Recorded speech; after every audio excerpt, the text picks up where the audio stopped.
Okay. So,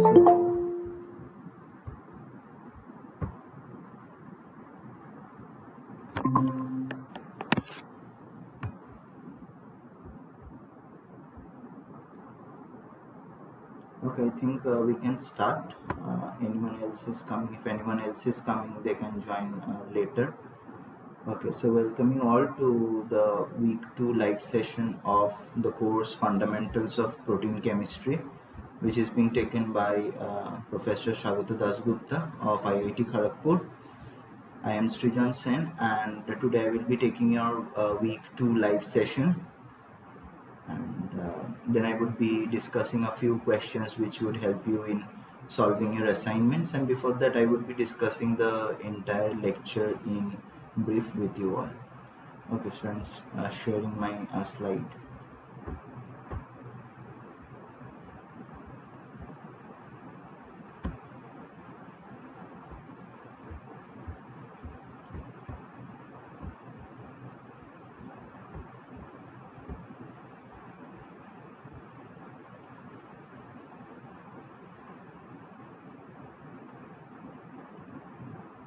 So is my slide visible to you all, and am I clearly audible?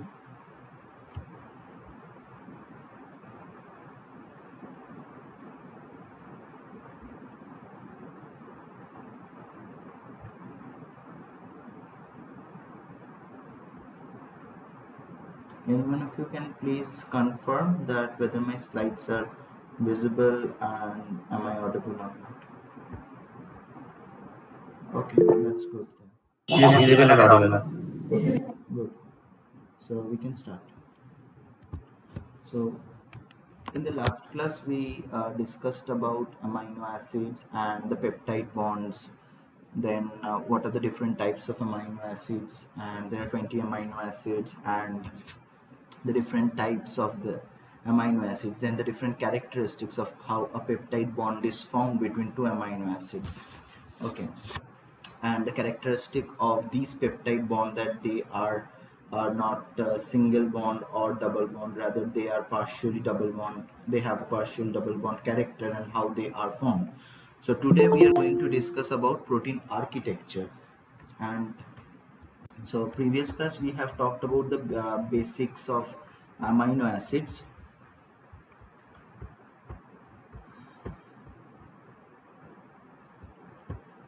and so today we are going to learn about how these amino acids can be joined to give us a particular protein.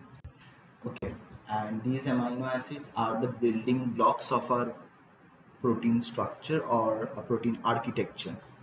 So when we move on, so as we all know that proteins are biopolymers which are made up of 20 different alpha amino acids which are linked by the different peptide bonds. So before we learn about proteins, we have talked about the peptide bonds, because this is an important bond which is responsible for forming of the backbone structure of your proteins. And then what the backbone structure is being formed. So with what are we making this backbone structure? These are known as amino acids, or in from the biological point of view we call them as residues. Okay, so these polypeptide backbone would be which is formed of your peptide bonds, is basically your N followed by C alpha, then C, which is your carboxylic carbon, and then we have another amino group N, nitrogen atom, then C alpha and another carboxyl carbon, and this is a repeating pattern of NCC. This NCC is a repeating pattern which gives us the entire polypeptide backbone of our proteins. And as we have seen last day that the that what makes 20 different amino acids, or what factor is responsible for giving us 20 different types of amino acids with different such that we can categorize these amino acids from different perspectives. So it is the R group which is present in the amino acid structure. So we had an NH2 followed by C alpha, to which we have an R group attached, and then we have a carboxylic group. So these R group is responsible for forming of the 20 different amino acids. Now, the polypeptide chain, we have spoken about this. So, how is this polypeptide chain getting formed? So, for the peptide bond formation, we have two amino acids, and then a dehydration reaction is taking place, followed by the formation of a peptide bond.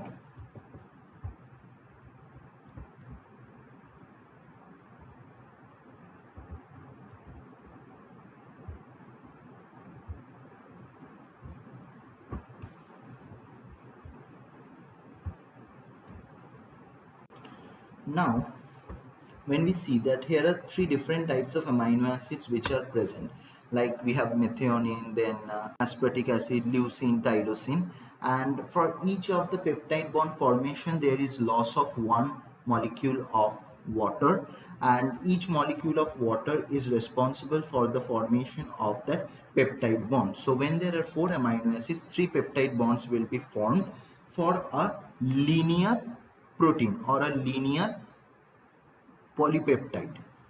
Now, if it is a cyclic polypeptide, then for four amino acids we have four um, peptide bonds. So, but for a linear polypeptide we have three.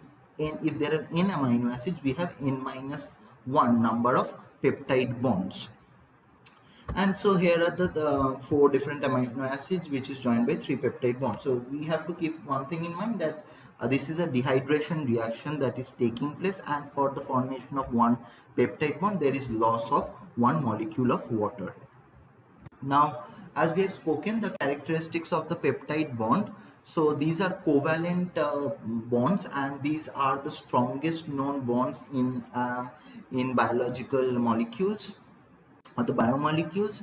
Now these have a partial double bond character, and how we can confirm this by measuring the distance, because we already know, or we understand that the distance between two atoms, if they are single bonded, so it is 1.49 angstrom, whereas if they are double bonded they are 1.27 angstrom.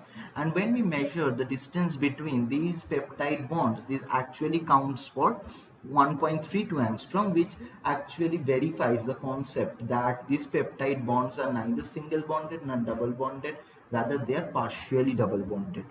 And they have a very rigid and a planar structure, which and the trans configuration of the neighboring alpha carbons are more observed, or you will observe the trans conformation more frequently, and it's a more prevailing form among these peptide bonds.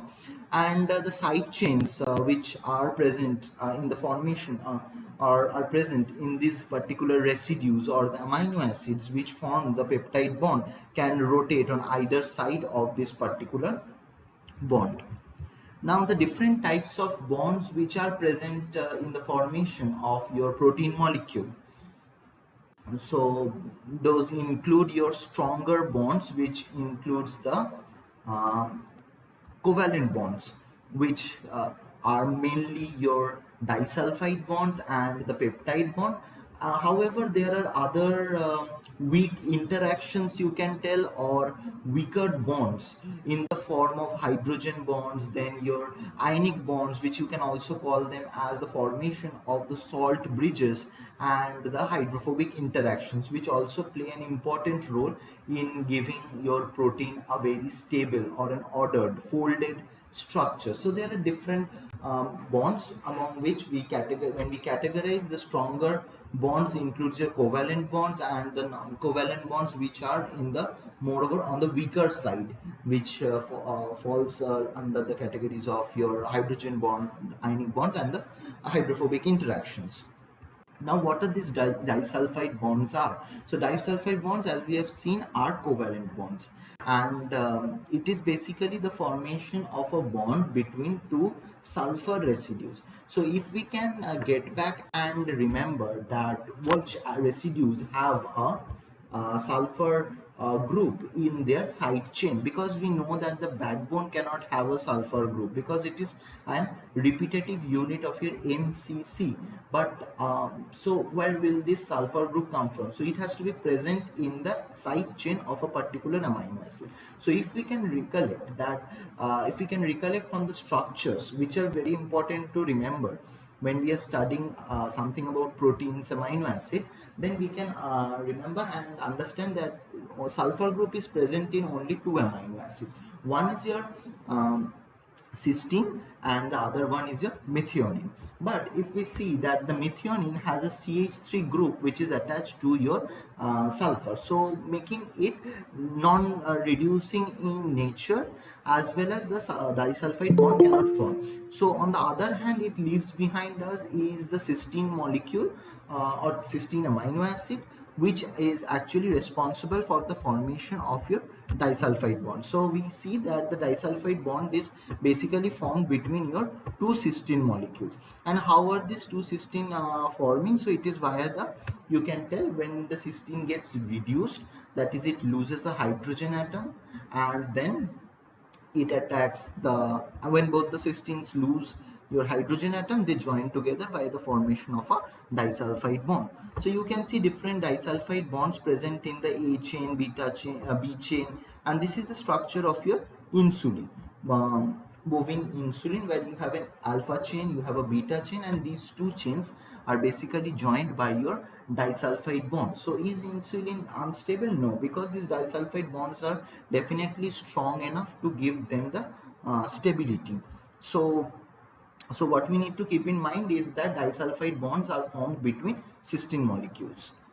And okay, and now next comes is the hydrogen bond. So hydrogen bond is formed between you can say hydrogen, because hydrogen bond is getting formed, it is formed between hydrogen and an electronegative atom. So we have a hydrogen which is positive, and it is formed between oxygen, where oxygen is an electronegative atom. So what molecules can actually form hydrogen bonds? So we have hydrogen, then it can form hydrogen bond with your nitrogen, then oxygen, sometimes fluorine. Okay, then we have others like your sulfur as well. Okay, so this is the hydrogen bond which is formed between. So remember, if someone asks that what is a hydrogen bond or how is a hydrogen bond getting formed, so it is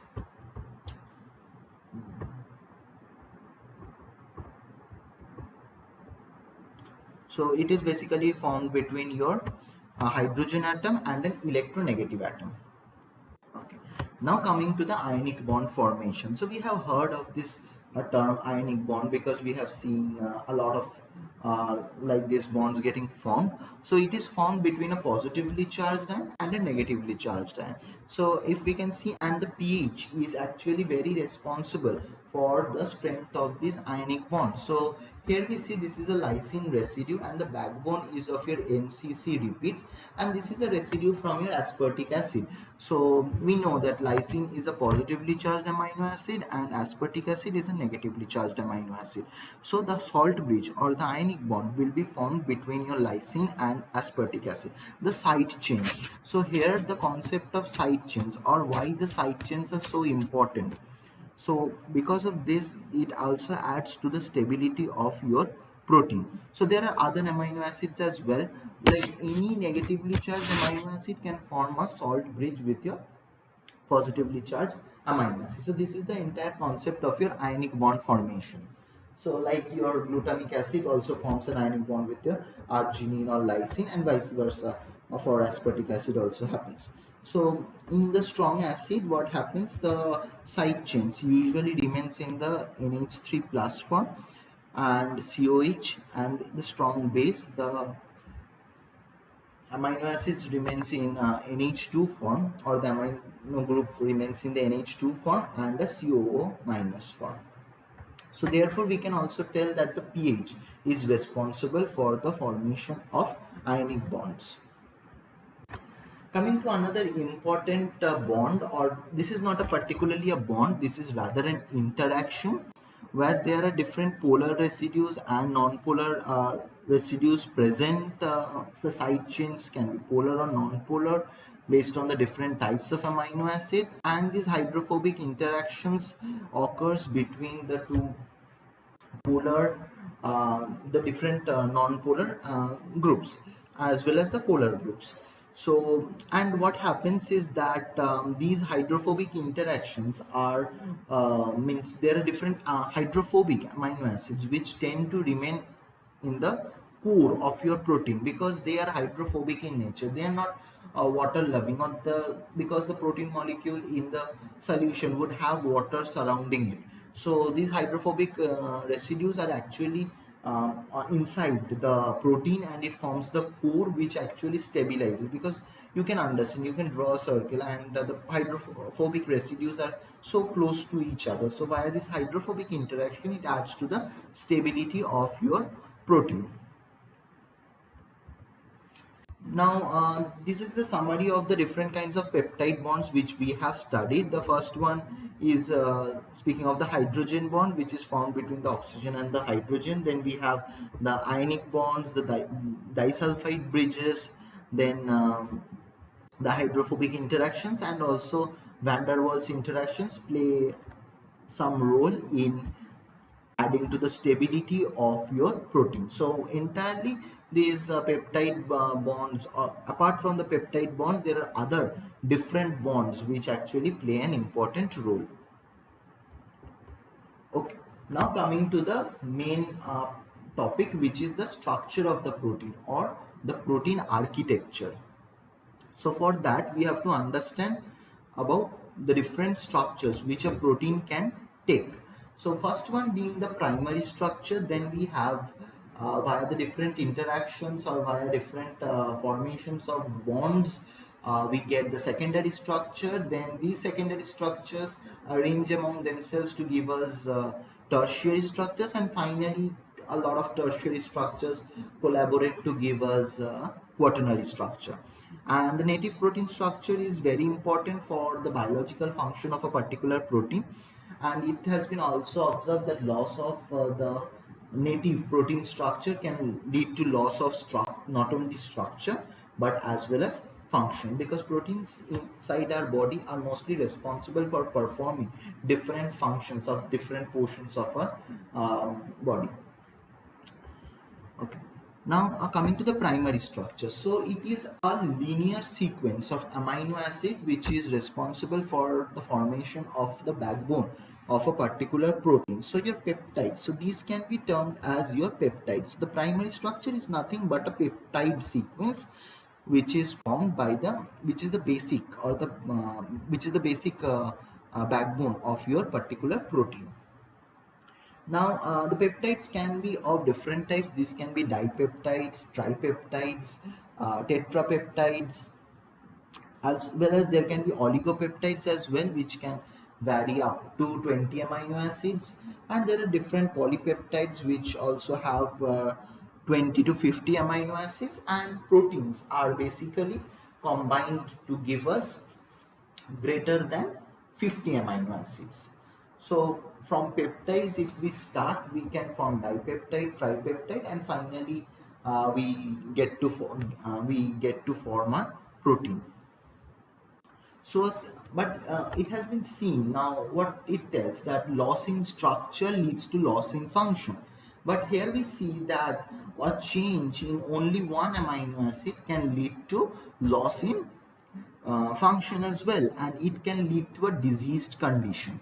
So what we see over here is that when we have a normal beta globin structure, so this is your DNA sequence and this is your mRNA sequence, and these are the different codes which codes for different amino acids. So we will you know or might be knowing that there are triplets, codes of triplet, where each triplet codes for a particular amino acid. So this is the DNA structure, DNA sequence, and this is the mRNA sequence. And here we see this is for a normal beta globin condition, and we see that somewhere in the third position we have a glutamic acid for a normal beta globin. Now when this beta globin, what is this mutant beta globin, or what is this actually causing? Now when this there is a one nucleotide change, or there is a change in one particular amino acid, so we know that this DNA gets transcribed to mRNA, and this mRNA gets translated to your protein. And see, now there is a one nucleotide change. So now there was a T, there was a thymine which has been changed to adenine, and this one nucleotide change has led to a diseased condition, because then the triplet which was previously a GAG has changed to GUG, and this GUG no longer codes for your glutamic acid, rather codes for valine. And this change in this particular amino acid, or a shift, or you can tell a mutation in a particular amino acid, has led from a normal red blood cell or a normal RBC to a sickle cell RBC, leading us to give us sickle cell anemia. So this is leading to a diseased condition. So one amino acid change is causing a normal RBC to get transferred to sickle RBC. Now coming to the secondary structure. So this is the regular arrangement in the space of adjacent amino acid residues in a polypeptide chain. So different types of secondary structures are basically available to us, one being the alpha helix, then the beta strands or the beta sheets, and the beta turns. So what are these alpha helices? So this is formed as a result of the hydrogen bonds between your carboxyl oxygen, that is this particular oxygen, and your amide hydrogen, or the NH. And NH of the polypeptide chain, that does not depend on your side radical. So this is your alpha helix structure, and this is formed between your N and N plus 4 amino acid. Okay, so the carboxyl oxygen of each of the polypeptide peptide bond is linked to your hydrogen bond with the amide hydrogen of the fourth amino acid towards your C terminus. So if there is an N amino acid and N plus fourth amino acid, so this bond or hydrogen bond is formed between the carboxyl oxygen of your N amino acid and the nitrogen, the backbone nitrogen of your N plus fourth amino acid, or also we can call this as the 316 helix, because there are 16 atoms which are involved in it.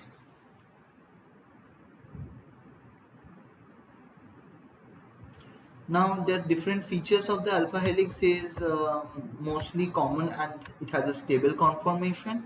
It has a spiral structure, and the polypeptide bonds forms the backbone of the spiral. The R groups of the amino acids remain outwards of this spiral. And this is stabilized by your hydrogen bonds. These hydrogen bonds are weak, but covalently determine the stability of these alpha helices. Now, how can an alpha helix? Now we have spoken about the stability of an alpha helix. Now, how can an alpha helix be disrupted? So there must be something that disrupts an alpha helix. So there are different residues which does not love to be present in an alpha helix, or does not love to form an alpha helix. So those are called helix breakers. Rather, the amino acids or the residues which love to be a part of an alpha helix or are responsible for forming your alpha helices are called helix formers or helix makers. So proline is an helix breaker. We have other residues like glycine, which are also responsible for your disruption of an alpha helix. Rather, there are also some amino acids which are dependent on the surrounding or the environment, and these residues are dependent on a particular pH, and sometimes there are also amino acids which are pH dependent helix makers or helix breakers. So also, like the crowding of equally charged radicals, for example your lysine, arginine, histidine, can also disrupt an alpha helix. Rather, also your bulky or sterically hindered R groups like your leucine, isoleucine, tyrosine can interfere with your helix formation. And also it has to be noted that the residues which are present should be capable of forming hydrogen bonds, only then they can form an alpha helix. And there are other chemicals or drugs which actually disrupt your hydrogen bonds, and one example of it is carbamide. Now coming to the next type of secondary structure which proteins would be having is your beta pleated sheets. So we have two types of beta pleated sheets or beta sheets. One is your anti-parallel beta sheet and the parallel beta sheet. So when anti-parallel beta sheets runs in an opposite direction, so if one chain is from C to N, from the C terminus to N terminus, the other would be from N terminus to C terminus. Whereas for your parallel beta sheets, if one both runs in the same direction or parallelly in the same direction. So if one chain is from N terminus to C terminus, the other would be also from N terminus to C terminus, and both of these models are equally available, or you can be found in the proteins, but the antiparallel structure is more stable than your parallel beta sheet because of the type of hydrogen bonds which they form. So if you see, for a parallel beta sheet, the hydrogen bonds are formed very close to each other, because we know already that these hydrogen bonds are weak bonds. So the atoms have to be very close to each other. So we see here that the hydrogen bond, the atoms responsible for the formation of the hydrogen bond, the atoms are close to each other. Whereas for a parallel beta sheet, there is a distance, or a distance which is greater than that for the anti-parallel beta sheets. Therefore, we can tell that the parallel beta sheets are less stable than the anti-parallel beta sheets. Okay, now coming to turns. So we have beta turns. So these are responsible for causing a change in the direction of the peptide chain. Now, if there is no turn, like if we see for a linear path, so we are going, but if there is no turn, then we would be just going very fast. We have to reach back to from where we had started. So these beta turns are responsible for giving a change or changing the direction of the peptide chain, and therefore forming a folded structure. So what does this beta loop do, or the beta turns do? So the beta turn loops allow for the protein compaction, since the hydrophobic amino acids tend to be in the interior of the protein, while your hydrophobic residues are water loving and they would love to stay outside and in the presence of your water molecules or the surrounding water. Whereas your hydrophobic residues would be inside the forming the core of the protein, and therefore these terms are actually important for forming that particular type of structure and adding to the stability of your protein. Now coming to the tertiary structures. So these we have spoken about alpha helices, beta sheets, and the beta turns. Now the tertiary structure. So all the combination of these gives the formation of a tertiary structure. So this is the complete three-dimensional shape of a given protein, and this is known as your conformation of a protein. So if you see from this structure, the spiral regions represent the sections of the polypeptide chain that have alpha helical structure, while the broad arrows represent your beta pleated sheets, and when you can see that there are some curls and turns, so these are your beta turns. These light green structures are your beta turns.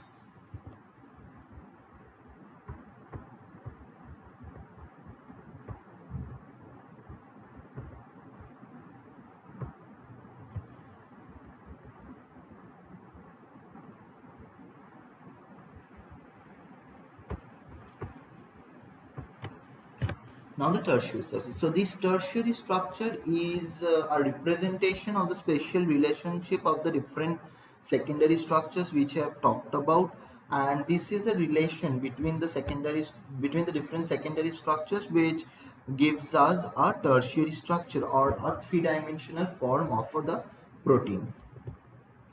And this tertiary structure is describing to us the relationship or the relation between the different domains to one another within a protein. So what is a protein domain?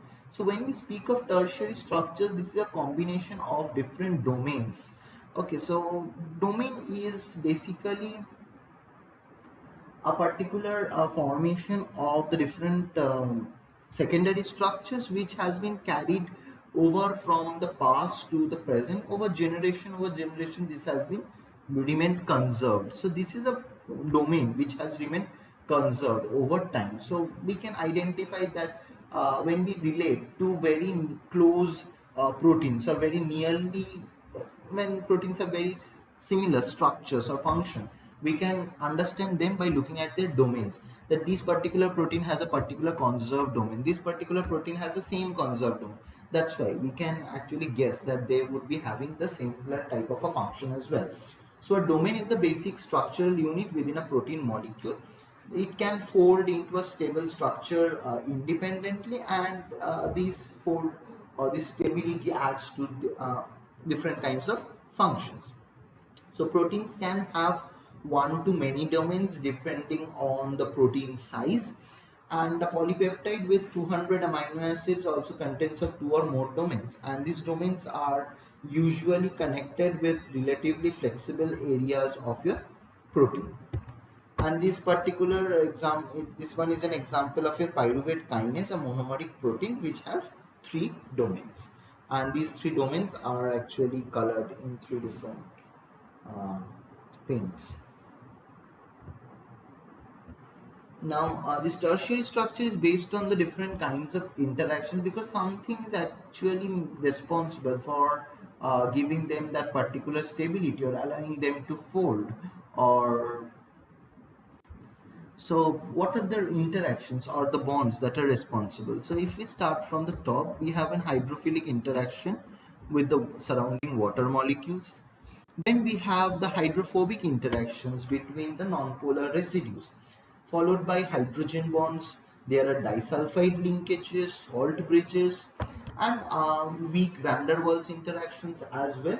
And also these, we know that these amino acids are attached by strong peptide bonds. Now comes to the topic where we have to understand how this protein folds, or what actually adds to the stability of this protein. So for these we have these many number of interactions which are responsible. So it is not like that only hydrogen bonds or ionic bonds would be there. There would be also hydrophobic interactions which are not very weak, but they are actually strong interactions as well. And then we have the van der Waals, which are the weak interactions. So all these interactions work hand in hand to add to the stability of your particular protein. Okay.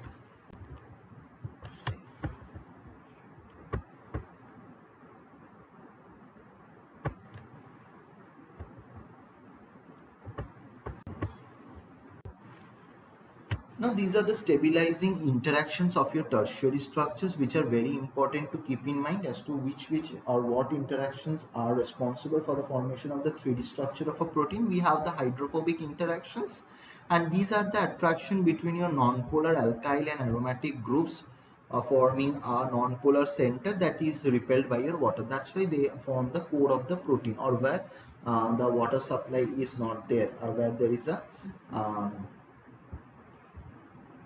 where it's there is not much surrounding water, so their hydrophobic interactions would be more.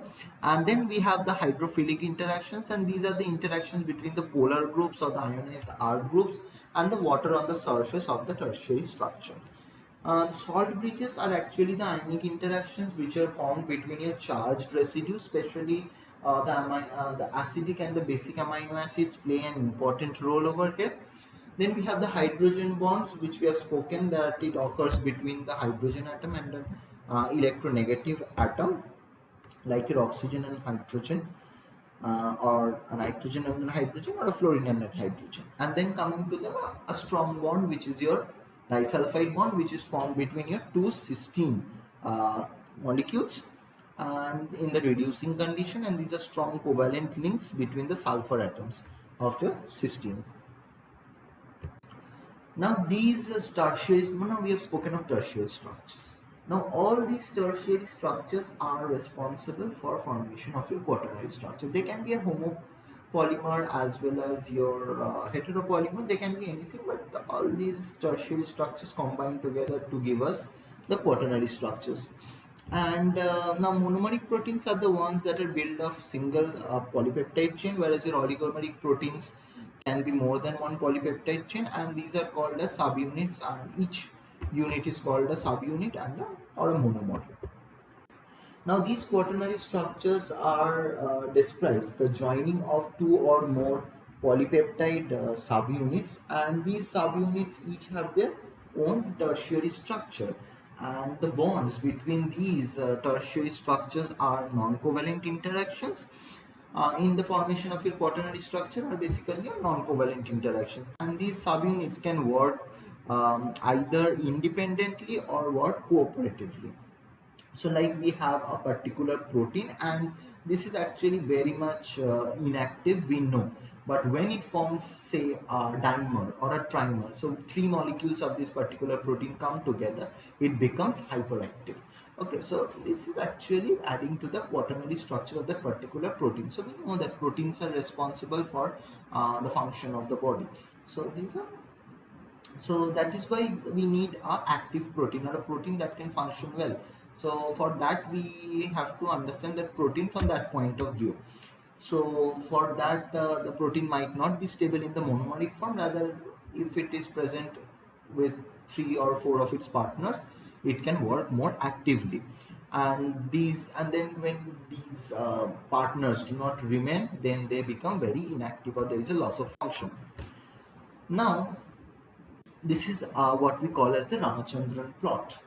Now, when we look into this Ramachandran plot, this slide was supposed to be present when we had studied about the secondary structures. So this is a representation of the different secondary structures and what phi and psi values it can take up. So we know that the phi and the psi value, in the previous class we discussed about which is a psi angle and which is the phi angle. So once more, if I go on to repeat that psi angle is formed between your C alpha and the carbonyl carbon. The bond between that is responsible. So these are actually uh, your this is formed between your four atoms. So four atoms are involved in the formation of these angles. So there is a plane in which these four atoms would be present, and these planes, the angle between the planes, are forming this particular bonds, and these are what we call as the dihedral angles. Okay, so there are four atoms in two planes, and when these two planes fold, they give us this particular angle. So okay, so for the for the phi, it is between your C alpha and the carbonyl carbon, and on the other two hands we have the nitrogen atoms of N and N plus 1 residue. Whereas for your phi, it is between your nitrogen atom and the C alpha. And these angles are obviously between your backbone, in your backbone chain only. So no other, the side chains are not involved in that. These angles are entirely based on your backbone chain, right? So therefore, uh, phi angle is formed between your N and C alpha, and on the other two hands we have the carbonyl carbon of N minus 1 and nth residue. Okay, so when we look into this structure, what do we have? Let us see.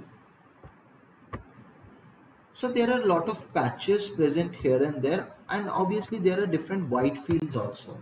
So what does these white fields actually indicate us? So it is an indication that these angles are not actually suitable for the formation of the particular structures.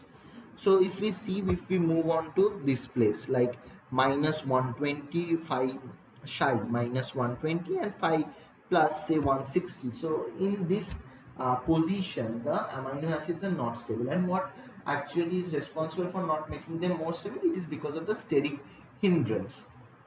Okay, so the different secondary structures can form in different angles. So if we see from the top, if we start, we have collagen, then we have anti-parallel beta sheets, the parallel beta sheets, then we have the right twisted beta sheets. So these are mostly populated in a positive, very high positive psi angle, as well as a very negative phi angle. On moving down, we have the right-handed alpha helix, which is present in say your minus 60 or minus 70 degrees, and the minus 60 shy and a phi of minus say 70. So these are the different angles in which the secondary structures are more prevalent. Now there can be questions like that. There is an angle, they give you two angles, say plus 120 and minus say 140 or something. So they would be ask you what are the structures. So they give you alpha helix, beta sheets, turns, like that. and then you have to tick the correct option as to what is relevant over there.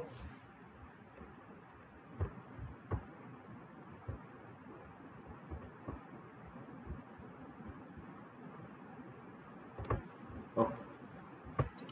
So what do you feel is the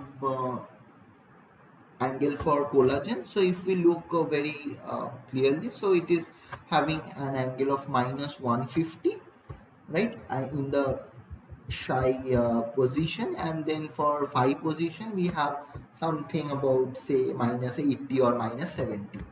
Then for the parallel beta sheets it's minus 100 and um, minus 90 or something, and then it is also so it's a plus 90 and a minus 90. And now coming to the left-handed alpha helices, so mostly there are the presence of right-handed alpha helices. So right-handed alpha helices are more relevant, whereas we still have left-handed alpha helices, which lies in the position of your say plus 60 or plus 40 and something, and plus you say another 40 or 60. So this is present in the plus zone. Okay, so there can be a few questions from here like what are the angles and all, and then you can sort them on the basis of an idea as to where are they present and located. So on the y-axis we usually plot the psi value, and on the x-axis we have the phi value. So remember, so we start from minus 180 and we go higher to plus 180, and from minus 180 we go to plus 180. So this is the entirely the Ramachandran plot, which determines the different secondary structures which can be present in the different angles. And remember another thing, that these angles are basically your dihedral angles, and these are formed between your four atoms.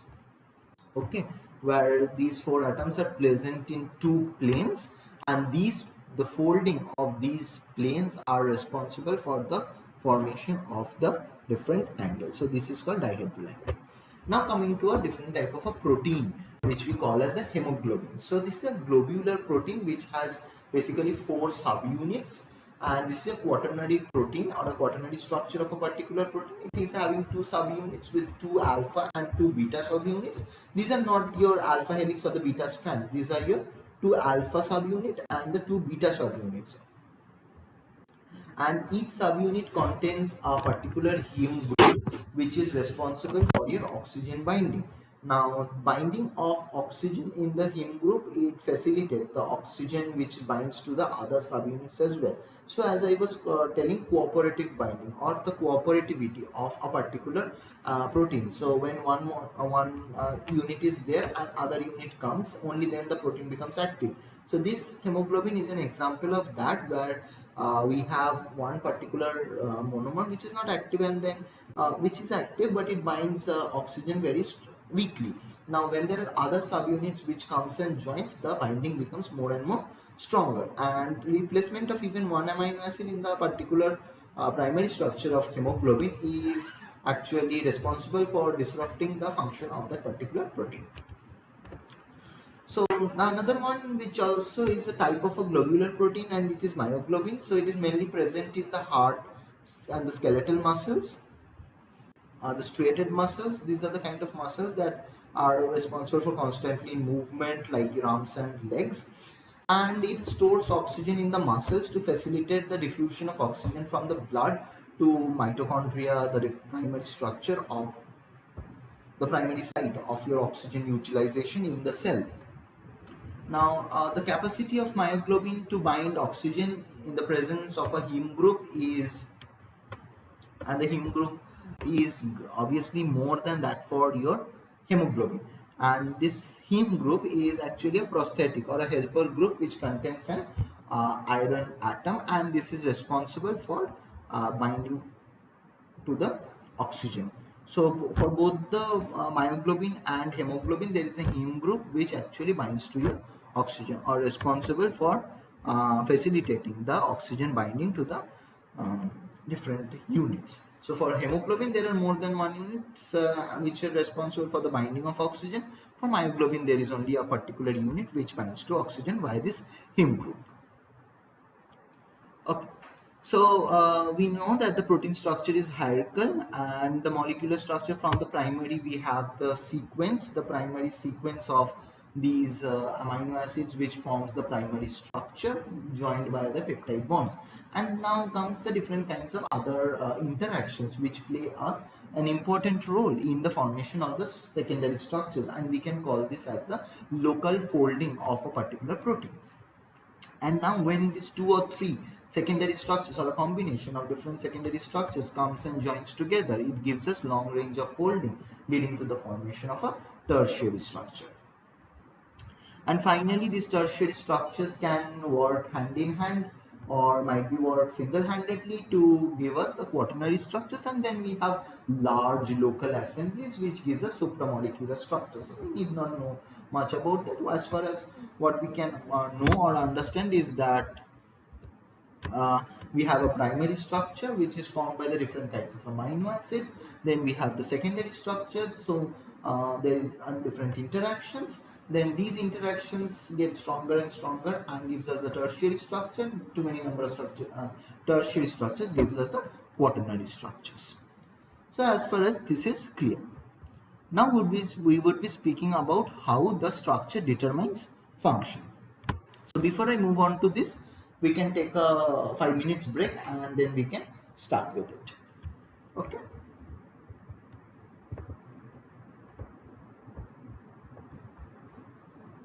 So after the break, we would be starting with the protein folding and the structure determination and how this structure determines your function.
So I guess everyone is back.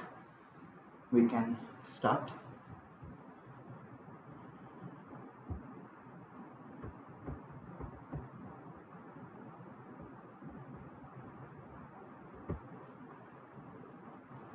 Okay.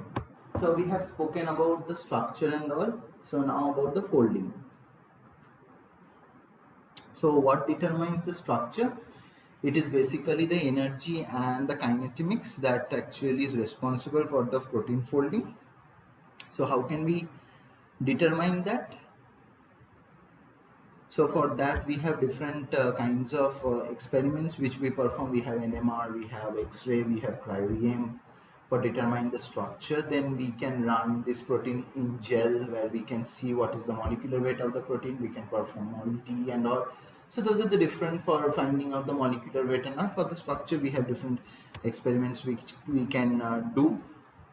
And now so there are different computational methods as well as different experimental methods. So this is the entire molecular structure which we just discussed. So the function. So what kinds of functions do these proteins do? So it is responsible in the regulation for different. So how it regulates, it goes and binds to a particular protein, and this protein, that protein was probably, you say, active, and this another protein goes and binds over this. So it makes it inactive. So if a protein can be in off state or on state depending on its partner protein. Now there are different signalings which occur. Then there is transport, active transport, passive transport, symport, antiport. There are different ports via which these ions move, and this also involved in the different kinds of activations. Then there is catalysis, movement, and finally the structure. Okay. So now this protein folding, this is the amino acid sequence of protein determines the 3D fold.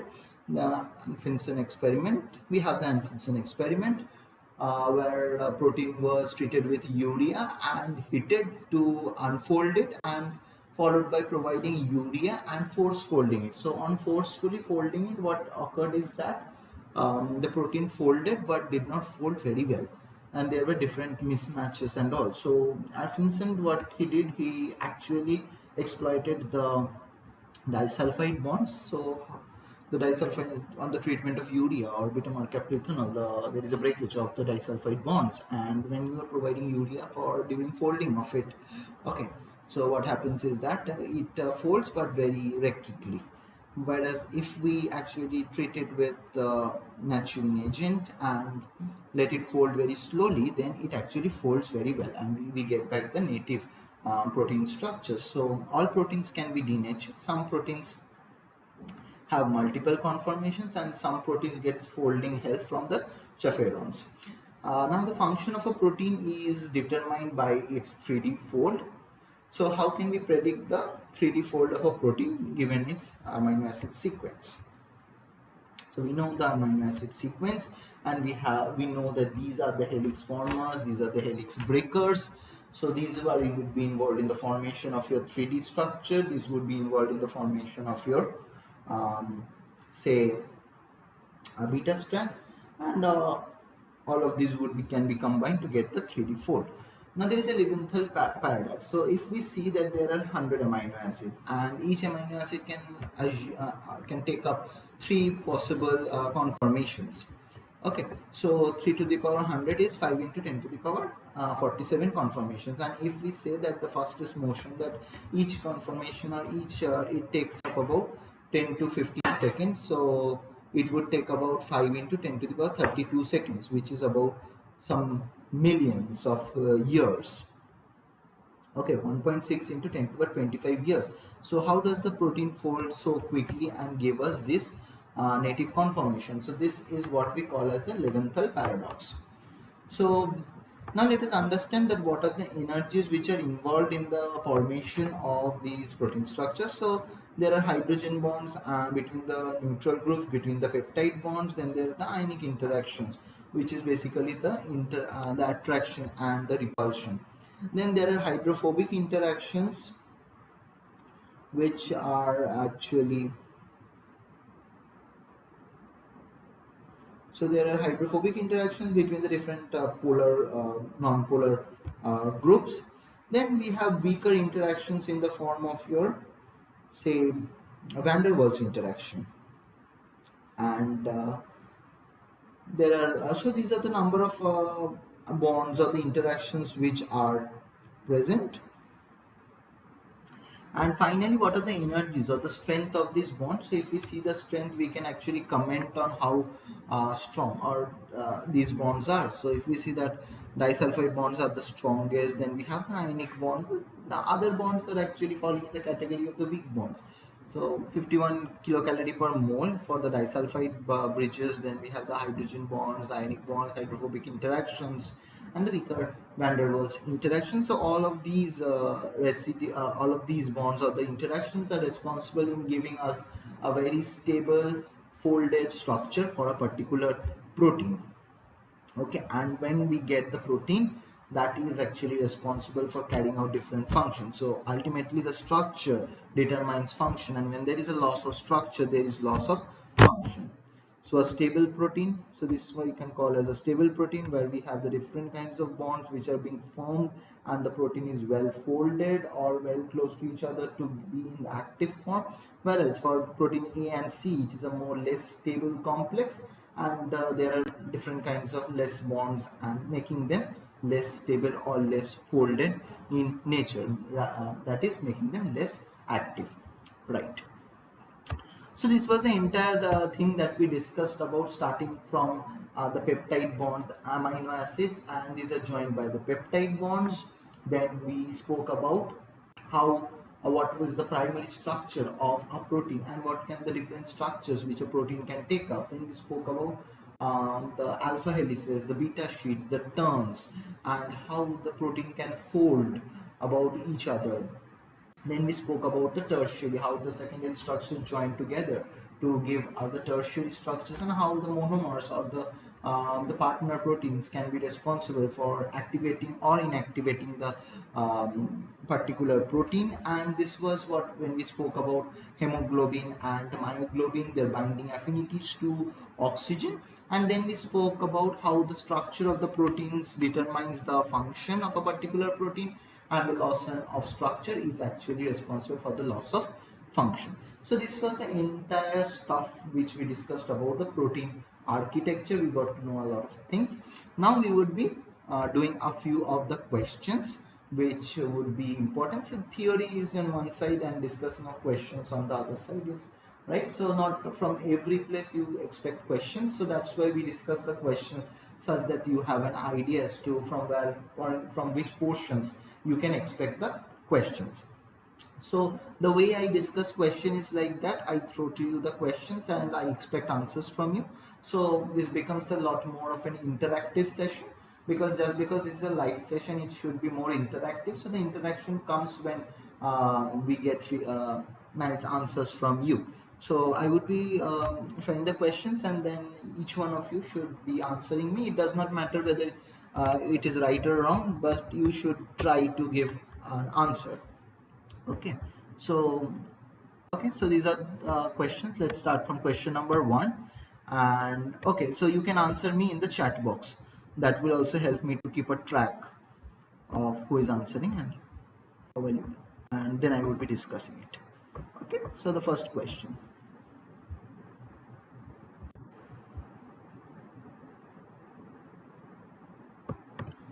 Yeah, so these are the questions from the previous year or the previous years only, and surely these lecture notes are actually uploaded in NPTEL, and the NPTEL team shares with you these notes.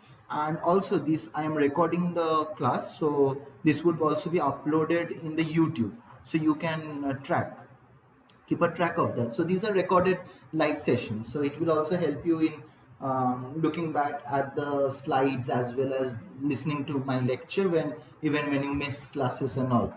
So but that does not actually allow you to actually miss classes, because you should be joining classes, because this is a more of an interactive session, and you can be, I would be discussing doubts if you're having any. Okay, so I would be uploading them in YouTube on this slide, and the slides I would be sharing with you in the form of NPTEL team only, or otherwise you can contact me. I'm giving you my email ID. You can contact me.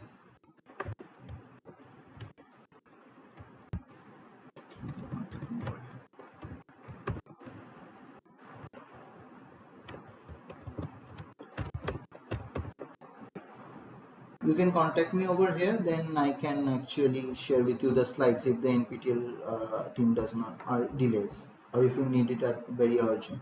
Okay, you can contact me here, I will share with you the slide. That's good. Okay, so let's start from question number 1. So what it says is that which of the following bonds within a peptide backbone do not show free rotation? There are so many options. So which bonds do not show free rotation? And everyone should be answering. So I think we have 10 people over here at present. So I need 10 answers. It does not matter whether you give the right answer. No one is going to scold you over here, or no one is going to judge you. So just try to give an answer. Think and give an answer.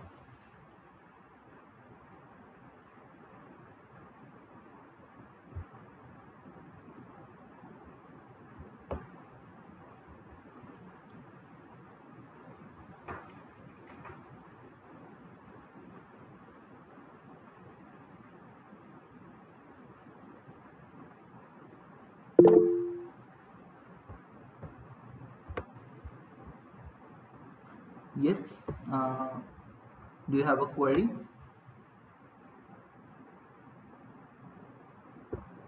Yes, you can ask me if you have a query.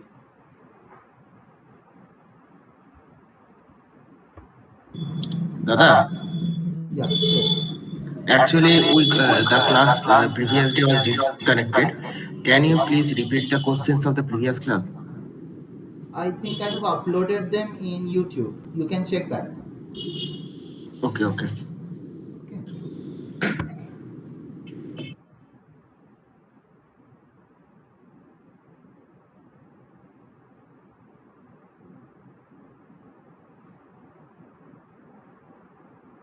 Means, does the NPTEL team share with you the lectures and all? Yes, NPTEL team does share all the lectures and the slides, but the Google जो Google का जो class हो रहा है वो अभी तक share नहीं किया है. Okay, okay. So you can actually check. You can check my YouTube channel only. So it is also in my name only, Srijan Sen. I do not have any fancy name. So it's with my name only. You can just check there. Okay, so Okay, there is दादा, a okay, playlist okay, दादा. for fundamentals of protein chemistry. So in there I'm uploading that. So I understand there was some technical glitch and all, and that's why it got disconnected.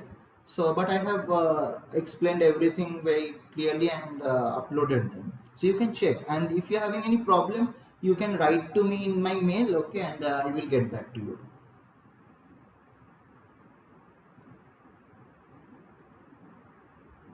Okay, so as of now, question number 1, only few people have answered. Only 4 answers I've got.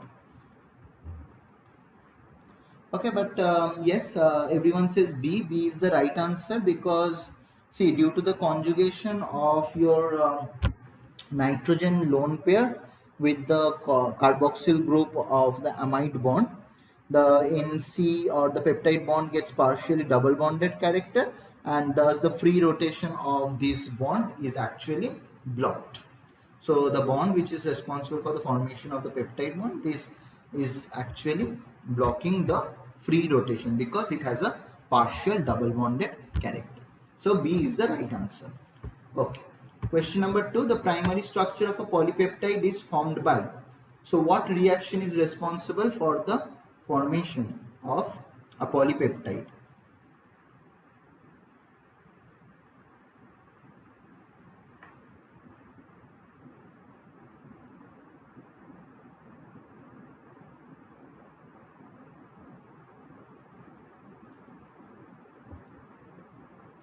A, everyone says A. Anyone with a different answer? Okay, good.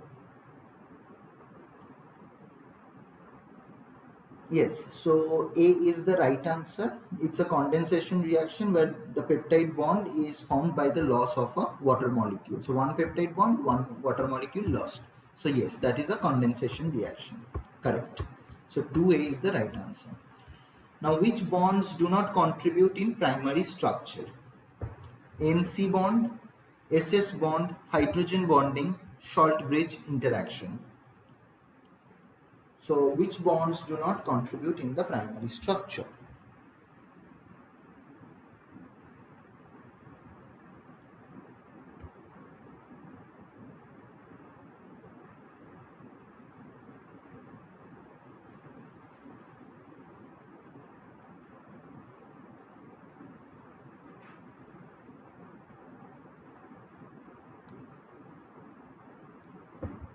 Everyone is agreeing to option number D. Everyone is saying D. That's good, because we just now saw that the peptide bond is responsible for forming the backbone, and then there are other bonds like your disulfide bonds, which also helps in the um, formation. So which bonds do not contribute in the primary structure, rather they are involved in the formation of secondary or the tertiary structures, are hydrogen bonding and the salt bridge interaction. So number 3 and 4, which is option number D. Very good. Okay, question number 4. Molecular weight of a polypeptide can be determined precisely by. How can you determine the molecular weight of a polypeptide?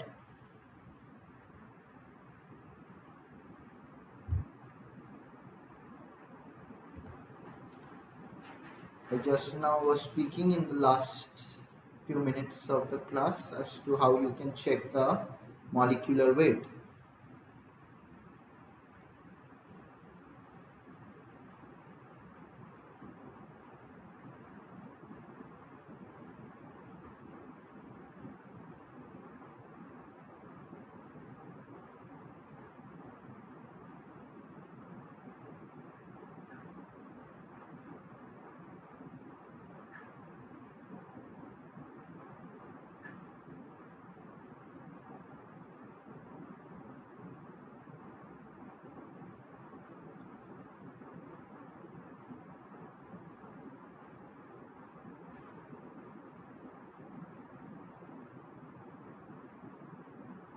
Okay, any other answer?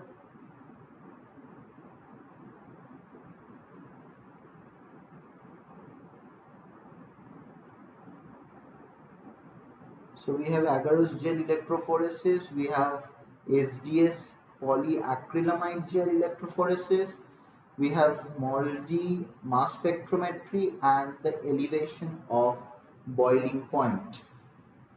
So what will help you to actually do it?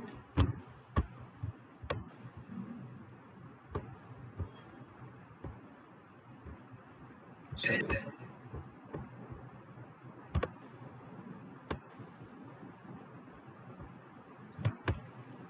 B, C, okay. So there is a confusion between C and B, I guess. Right. But okay, so let us see.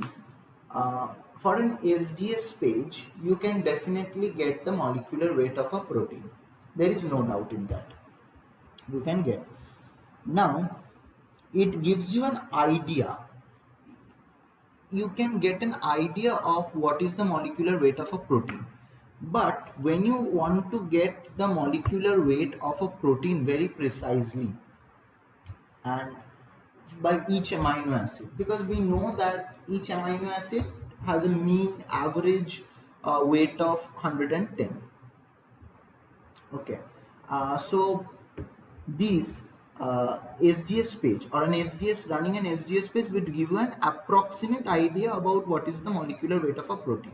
Now when you are running an mass spectrometry, so this actually cleaves your protein, or actually now when you do MSMS, that actually cleaves your protein and you get different fragments from where you can calculate get the molecular weight. Or else when you perform the matrix assisted mass spectrometry, so there you have a particular then you give the protein where it is surrounded by a particular matrix, and then it separates on the basis of your mass by charge ratio, and then you get it more precisely. So for the time being, if you have to get the molecular weight, you can run both an SDS page as well as a mass spectrometry. But if you have to get the molecular weight precisely, not approximately, then it is a mass spectrometry. So option number C is right. Okay, Question number 5. Secondary structure of a protein can be determined by. How can you get the secondary structure of a protein? What techniques can you actually use?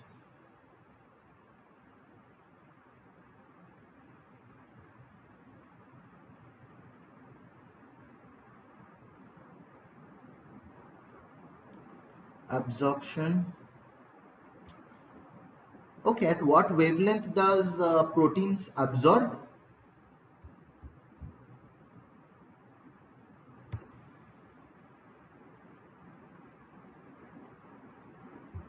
And why do they absorb in 280 nanometer? That's right, 280 nanometer. Why do they absorb at 280? Yeah, aromatic ring, but which residues would be actually responsible?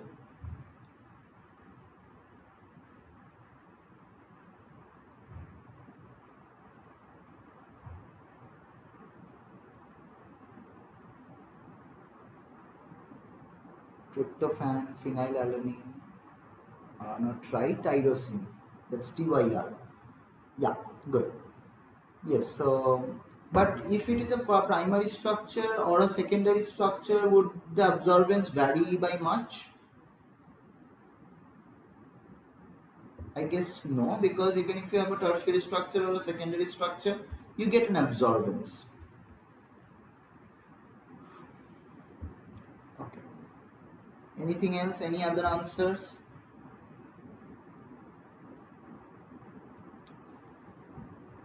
I think absorption won't be correct. So what else can be? So if absorption is not correct, how can emission be correct? So emission is also neglected. So now we have only two options left behind, which is 2 and 4. Yes, we actually find the secondary structures by CD. We can do.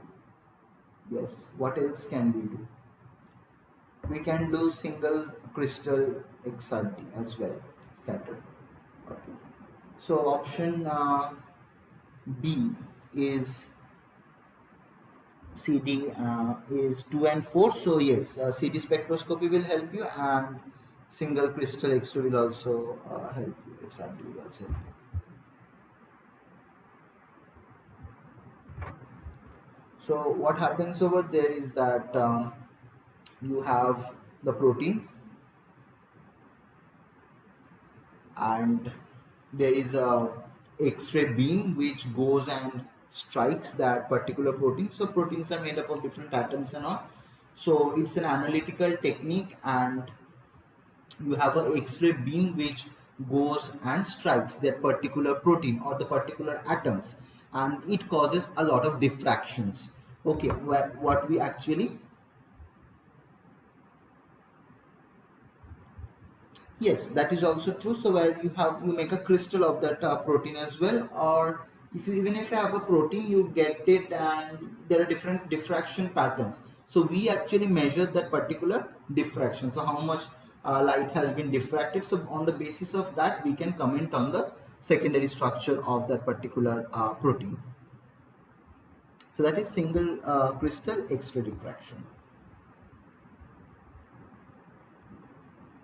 So question number 5, 2 and 4 are correct. So option number B.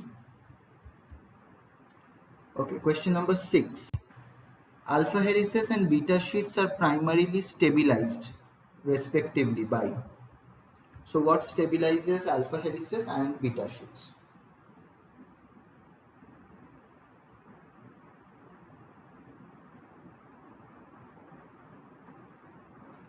Is it hydrogen bond, hydrophobic interaction, or hydrogen bond, electrostatic interaction, disulfide bonds and hydrogen bonds, or both are hydrogen bonds?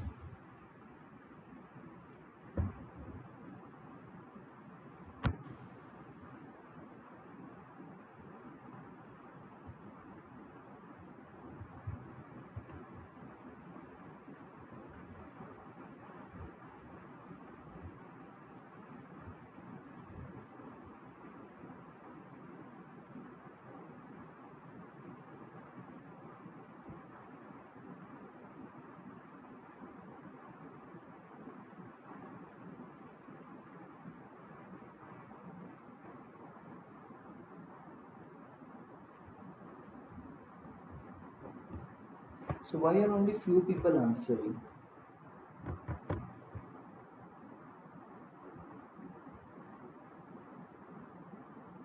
Where are others? Everyone should be answering. Right.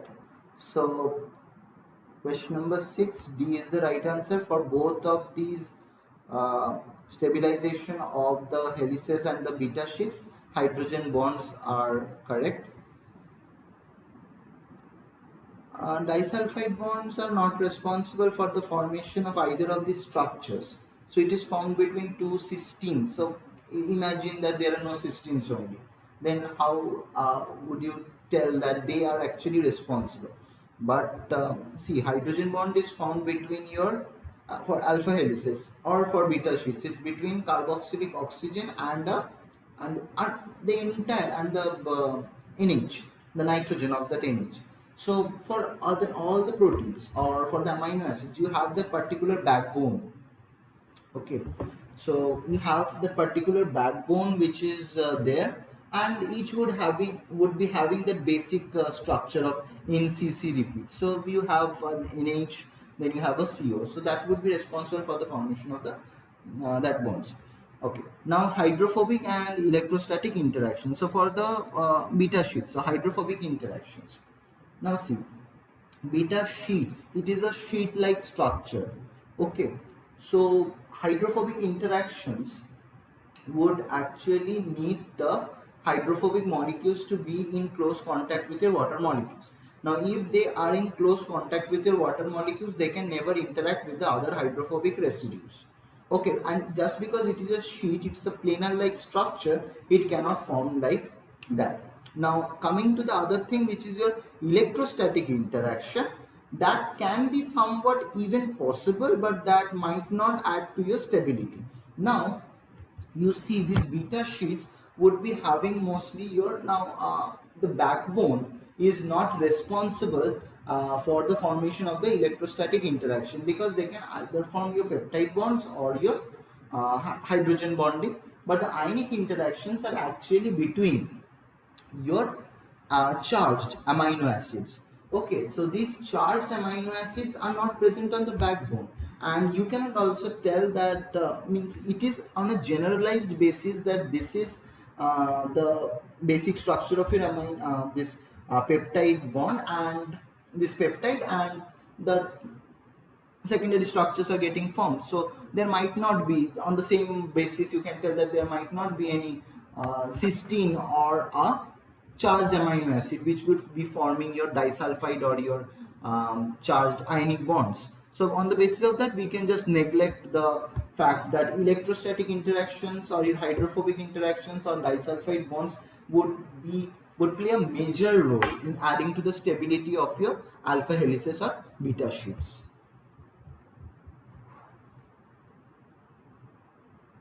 So therefore, hydrogen bonds are uh, the main factor. Now coming to question number 7. In the contact map, identify the region SMART X, Y and Z.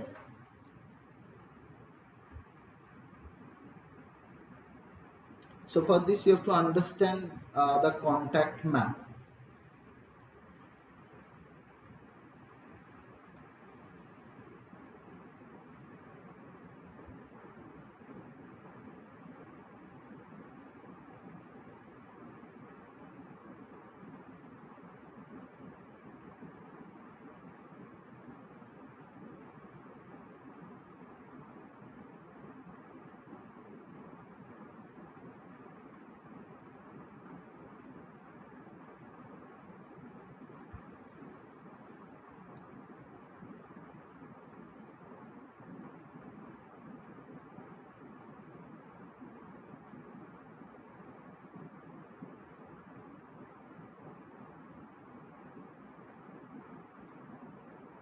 D. Why do you say so? Why D?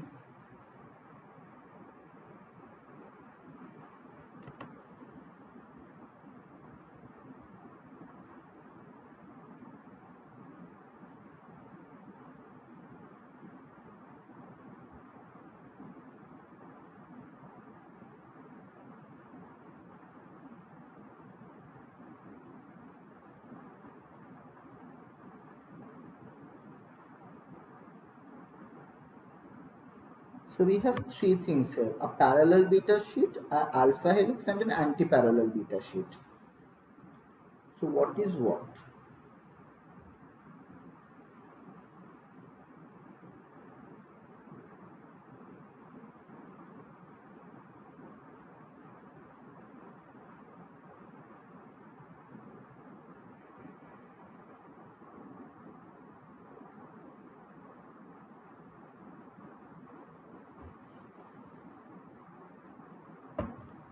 So see, we have, so if we see the contact map,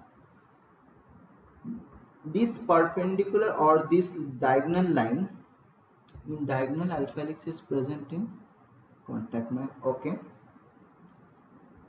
Now see, this diagonal is responsible for the atom to atom. So you have say 10 residues and you are actually plotting a contact map. So these 10 residues can interact with these 10 residues and you get this diagonal line. So this diagonal line has nothing to do with it, anything. So on the basis of the diagonal line we can comment. So on the basis of the diagonal line, what we see that one, x is perpendicular to the diagonal line, z is parallel to the diagonal line but is a bit far away from the diagonal line, and another is y, which is also parallel to the diagonal line. Now the perpendicular to the diagonal line is actually because of the anti-parallel beta sheets. um, so x is nothing other than the anti-parallel beta sheet. Now leaving behind us two others, which is a parallel line which is parallel to the diagonal, and the parallel line which is a bit far away. So the one which is far away from the diagonal line, so diagonal line is the reference line. So on the basis of the reference line, if it is far away, it is because of the parallel beta sheet, and the alpha helix is also parallel to this diagonal line, but it would be very close to the beta sheet. So the option D is right. Very good. And X is your anti-parallel beta sheet, Y is your alpha helix, and Z is your parallel beta sheet.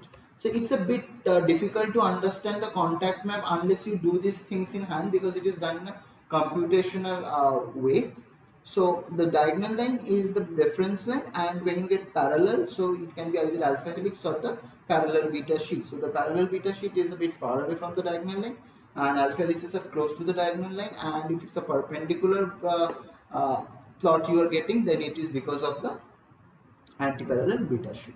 So this much if you can keep in mind, that would be enough time. Now okay, now which amino acid is most abundant in collagen?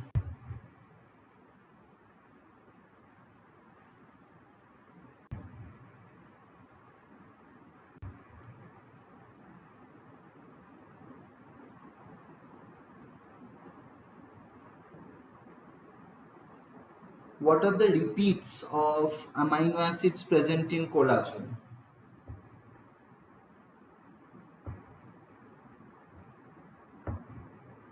Can anybody remember and tell me what are the amino acid repeats which are present in collagen?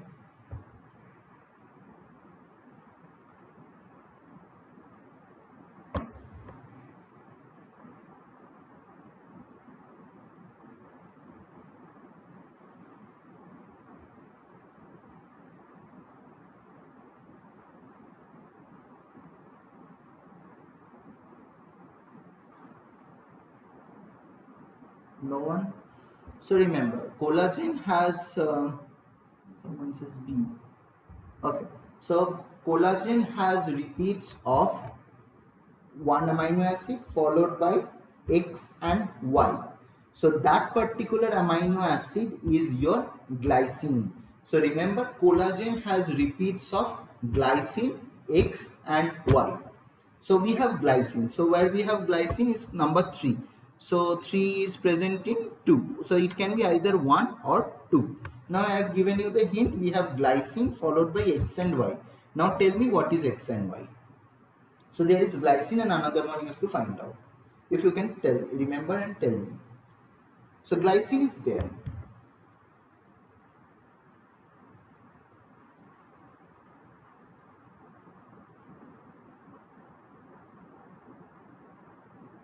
What is X and Y? Yes, B is the right answer. So another one is proline. Fine. So X is proline. So we have glycine, proline. What is Y?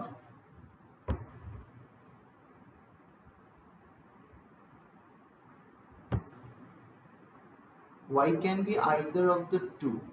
So what are these either of the two? Okay, anyways. So remember the collagen is a repeating unit of glycine, proline and hydroxyproline, or it can be glycine, proline and hydroxylysine. So these are the repeats of the collagen uh, which can be present in collagen.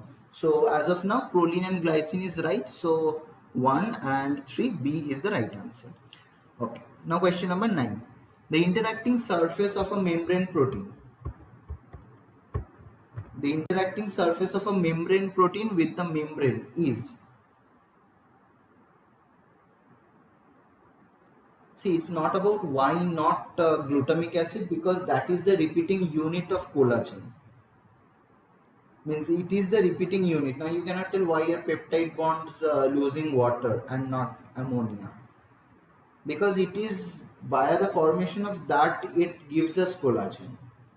So glutamic acid is not involved in that.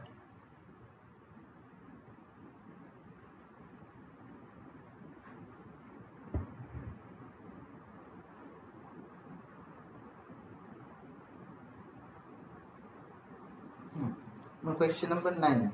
The interacting surface of a membrane protein with the membrane is, what is it? What sort of interaction is occurring between the membrane and the membrane protein?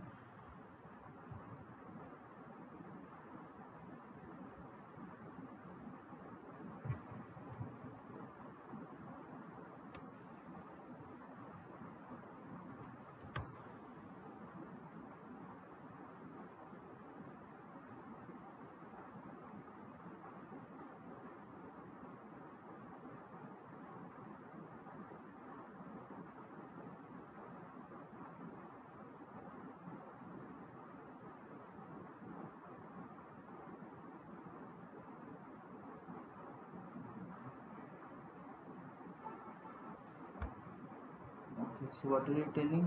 Glutamic acid 13 per 100 residue, glycine 24 per 100 residue. So it is on the basis of what are you telling? Okay, you keep back your question. I will let me complete. Then I can tell you. Then I can hear from you and tell you what you're actually trying to tell. Telling hydrophobic. Okay, I have got an answer A and B. So it can be hydrophilic or hydrophobic. So what are membrane proteins? So these are present intact in between that phospholipid bilayer, right? So these are the integral proteins. These membrane, okay, not all are integral proteins, but some can be peripheral proteins as well. But for the membrane has to be somewhat hydrophobic. The membrane protein is somewhat hydrophobic. That's why it can remain inside your lipid bilayer. And for that, your membrane protein, because to interact with the membrane, which is actually somewhat hydrophobic in nature, because the inside of the membrane is hydrophobic in nature, and for the protein to be intact of with this membrane, it has to be hydrophobic in nature. Okay, so for that the membrane protein has to be hydrophobic in order to interact with the membrane. So B is the right answer. Next question is, which of the following does not affect the stability of an alpha helix?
Okay, so what are you telling?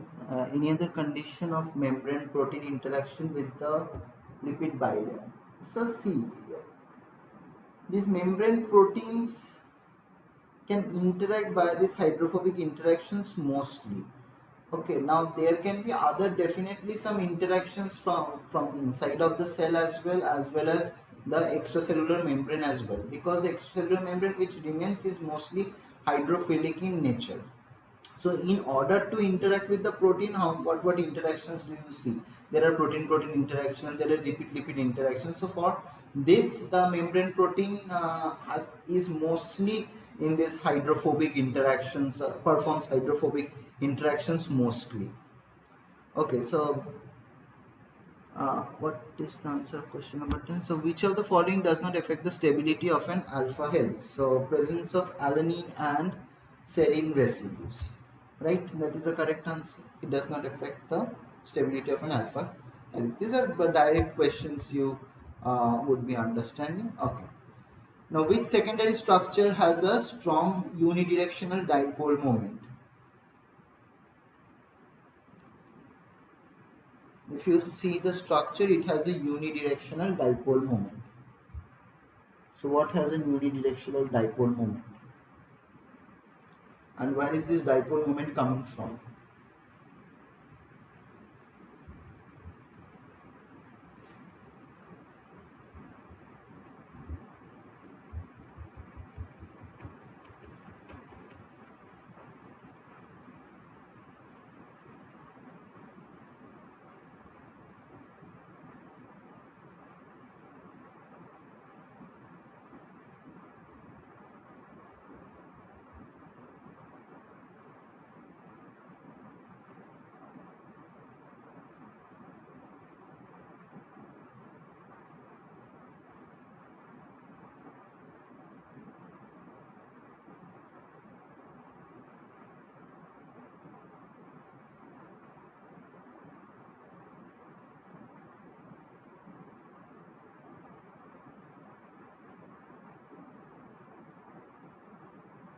No one? Okay, so the answer is alpha helix. Why? If you see what is the structure of an alpha helix, it is that it has an N terminus which has NH groups, okay, or NH2 group, and these are actually positively charged. These have partially positive charge character, and the C terminus which has a partial negative charge character.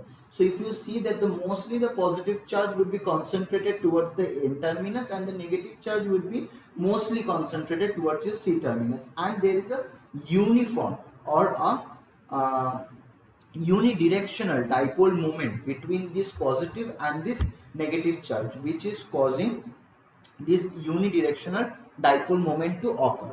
So alpha helix has a strong unidirectional dipole moment due to your CO group and your NH bonds. Okay, so because of that, this difference in the charge, you get the dipole moment and then unidirectional dipole moment.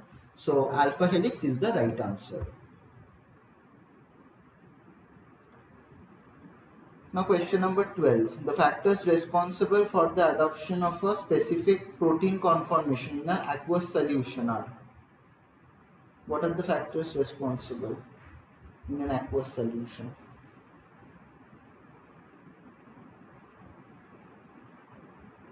So what are the options? Formation of maximum number of hydrophilic interactions, minimizing of entropy by the formation of water solvent cell around the protein, placement of hydrophobic amino acid residues within the interior of the protein, placement of polar amino acid residues around the exterior of the protein, formation of maximum number of hydrogen bonds. 3 and 4.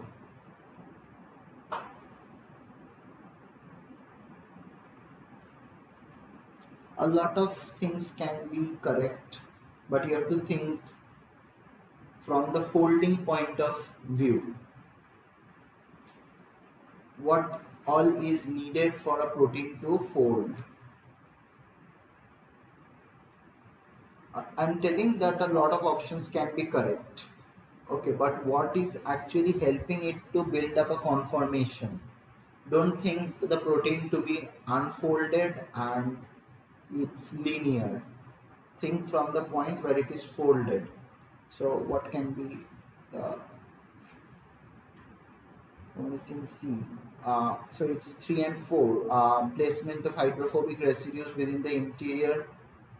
Yes, that is true, very true. Except two, all can be correct. But I'm telling you have to think it from what is helping the protein to actually fold or build up a conformation.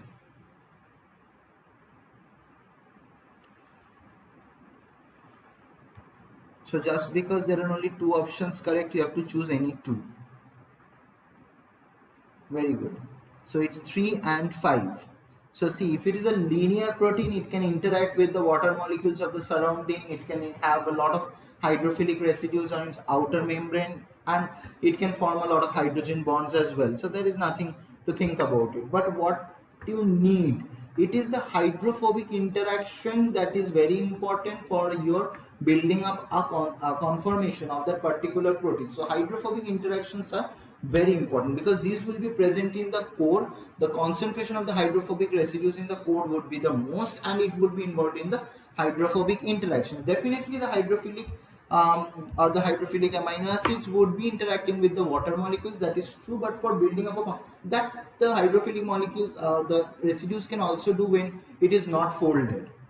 Okay, the hydrophil, it's not a problem to think about the hydrophilic residues because you have your protein in the solvent and it can interact anytime. But the hydrophobic interactions would be very critical for this particular conformation. And next, the formation of the maximum number of hydrogen bonds. If there are number of hydrogen bonds are more in between the different residues, and if these hydrogen bonds become more, it actually adds to the stability of your protein. Not only it helps in building up your conformation, but these are, we know that hydrogen bonds, the strength of the hydrogen bonds are very weak, but if there are a lot of hydrogen bonds, so it actually adds to the stability of your protein.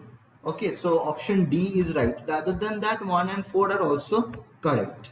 But for from if we think about how a protein folds, so these interactions play a major role. So D is the right answer. Okay. Question number 13. A hypothetical helix has 5.6 residues per turn with 5.2 angstrom pitch. What is the rotational angle per residue of that helix?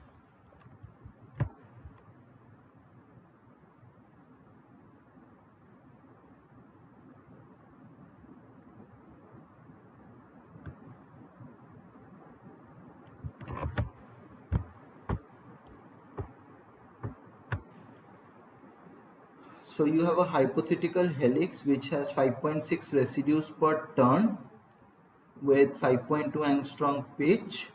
What is the rotation angle per residue of that helix?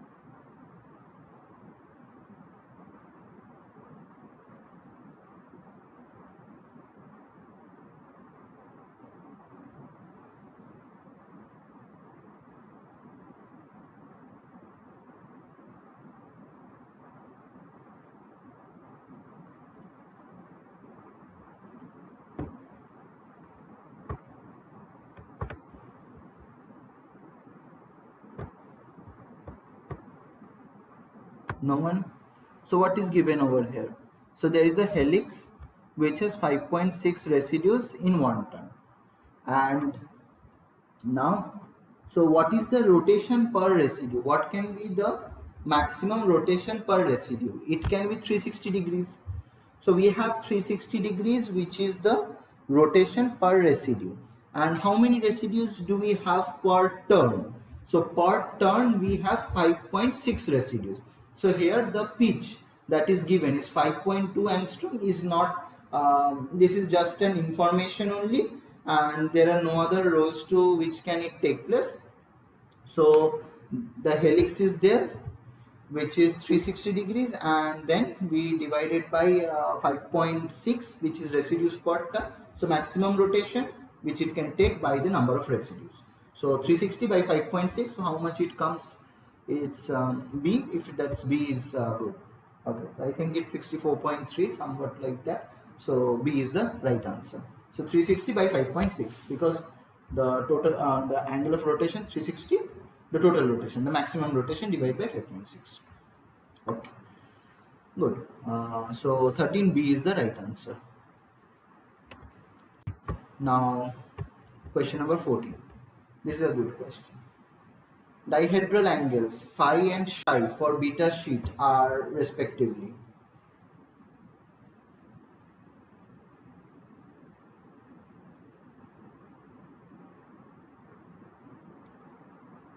For a beta sheet, what are the dihedral angles?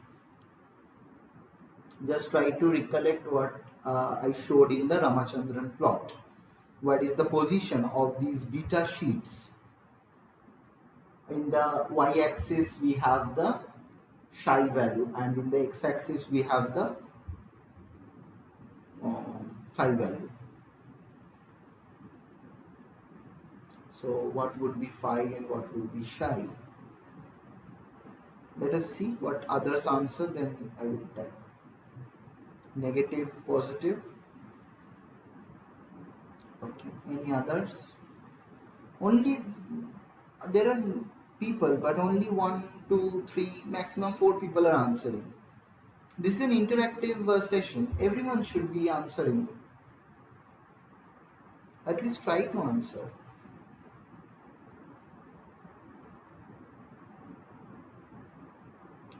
Yes, so if you can remember in the Ramachandran plot, when the beta sheet or the position of the beta sheet was to the extreme left as well as on the top. So if it is to the extreme left, it is negative, it is having a negative phi value, and if it is to the extreme top, then it is having a positive psi value. So B is the right answer, where it is negative phi value and a positive psi value. Very good. Okay. Now coming to the last question.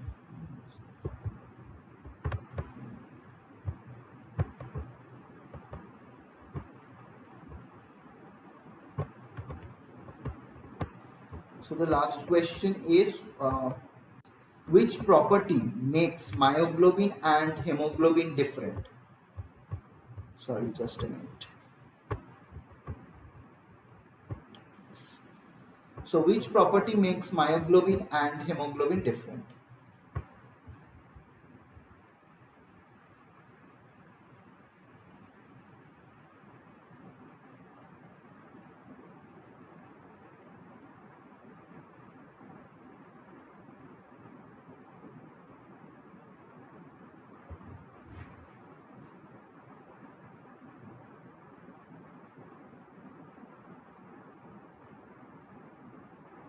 So what are the options? Oxygen saturation profile at different pH, cooperative binding of oxygen, iron binding site, and large segments of alpha helix with a spiral shape.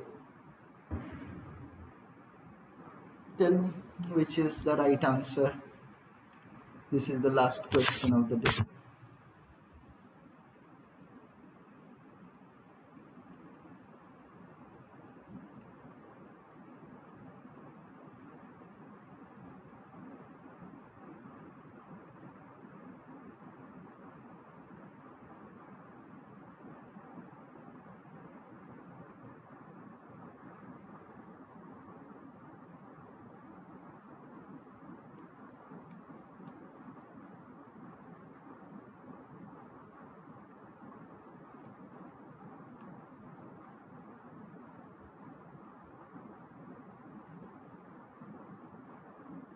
So what did I speak about hemoglobin and myoglobin?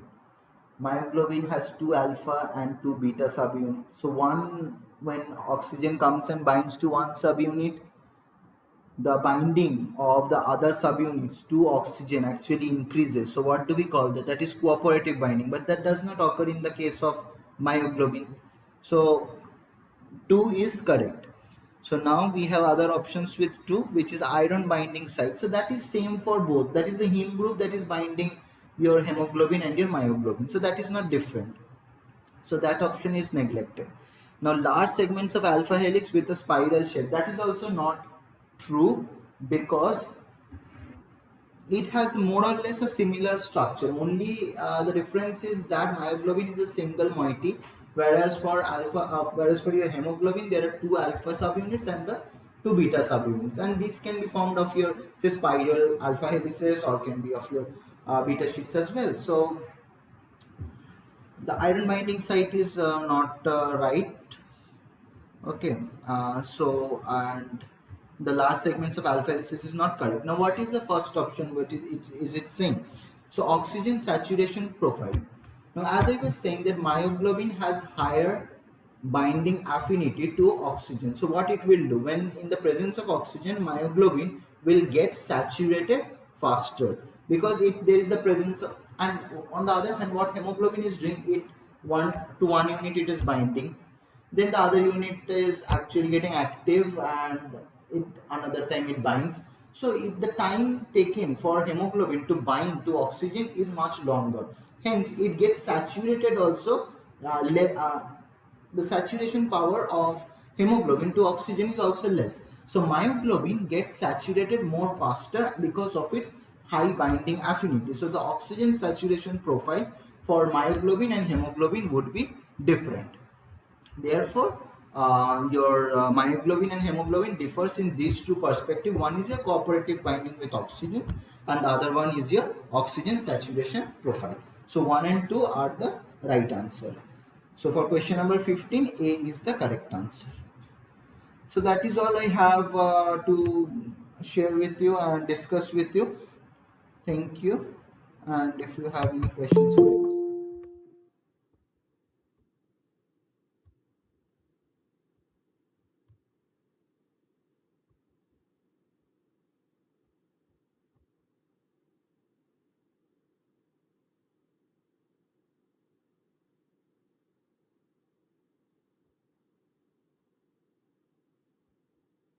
Anyone, any questions?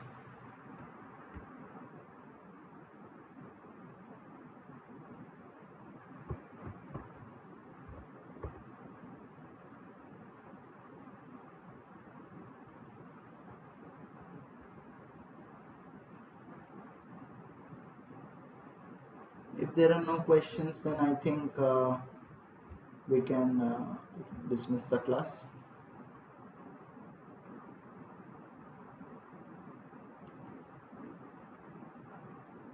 Yeah, sure. Go ahead.